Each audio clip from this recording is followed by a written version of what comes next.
Assalamualaikum warahmatullahi wabarakatuh. Di sini saya akan menjawab pertanyaan UTS mata kuliah komunikasi pembelajaran.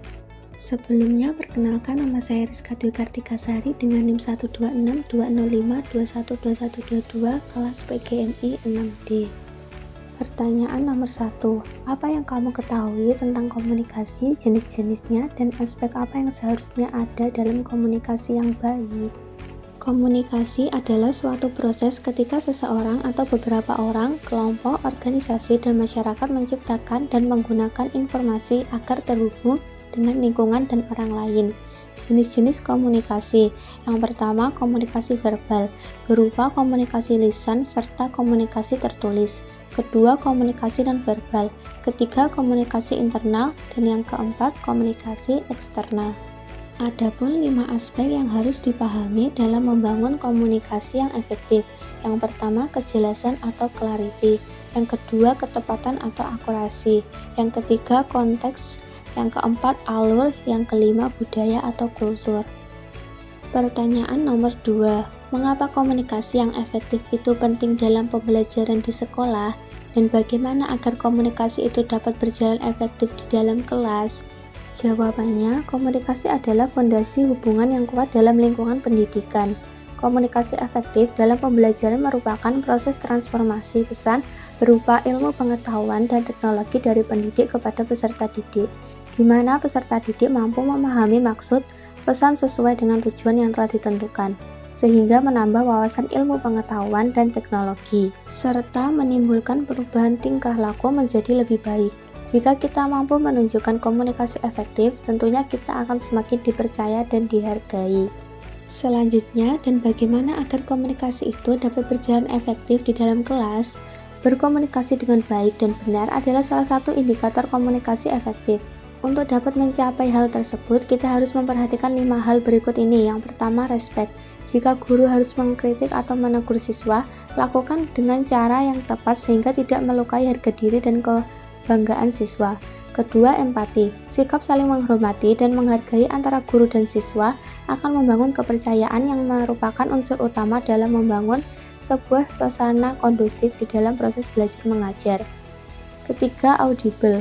Komunikasi dalam pembelajaran harus dapat didengarkan atau dapat dimengerti dengan baik oleh guru maupun siswa. Keempat, clarity atau keterbukaan. Sikap terbuka atau tidak ada yang ditutupi atau disembunyikan dapat menumbuhkan rasa percaya. Jika siswa merasa percaya dan juga merasakan mendapat banyak ilmu dari gurunya, maka siswa akan lebih terpacu dan termotivasi untuk belajar. Kelima, humble atau rendah hati. Komunikasi akan berjalan efektif jika setiap pelaku komunikasi menerapkan sikap rendah hati. Sikap ini dapat ditunjukkan dengan mimik muka, sorot mata, dan tulus mendengarkan apa yang disampaikan oleh orang lain. Pertanyaan nomor 3. Buat tahapan agar komunikasi yang baik di sekolah dapat dilakukan secara praktis dari seorang guru di dalam kelas. Jawabannya, tahapan praktis untuk menciptakan komunikasi yang baik dalam kelas bagi seorang guru dapat melibatkan langkah-langkah berikut. Yang pertama, mempersiapkan dengan baik. Persiapan yang matang akan membantu guru merasa lebih percaya diri dan meminimalkan kesalahan atau kebingungan dalam komunikasi. Yang kedua, memulai pelajaran dengan membuka dialog. Memulai pembelajaran dengan menyampaikan suatu pernyataan yang dapat mendorong siswa untuk berpartisipasi dan mengeluarkan pendapat mereka. Ini akan membantu menciptakan iklim komunikasi yang terbuka di antara siswa. Ketiga, mendengarkan siswa secara aktif. Ketika siswa berbicara atau mengungkapkan pemikiran mereka, pastikan guru mendengarkan mereka dengan penuh perhatian. Hal ini akan meningkatkan kepercayaan siswa dalam berkomunikasi dengan guru. Keempat, menggunakan bahasa yang jelas dan sederhana. Gunakan bahasa yang jelas, sederhana, dan mudah dimengerti oleh siswa. Pertanyaan nomor 4. Mengapa komunikasi bisa gagal dan bagaimana mengatasi kegagalan dalam komunikasi? Jawabannya, kegagalan komunikasi sering terjadi antara komunikator dan komunikan. Sebagian dipengaruhi faktor-faktor sebagai berikut. Yang pertama, ucapan atau pesan sulit dimengerti. Kedua, persepsi negatif. Ketiga, tidak percaya diri. Keempat, jarak kedekatan komunikator dan komunikan. Kelima, gangguan komunikasi. Dan keenam, perbedaan dialek atau bahasa. Dan bagaimana mengatasi kegagalan dalam komunikasi?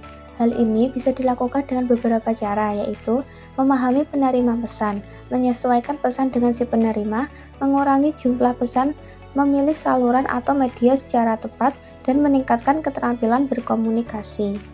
Baik, itu tadi jawaban dari pertanyaan-pertanyaan komunikasi pembelajaran. Terima kasih. Wassalamualaikum warahmatullahi wabarakatuh.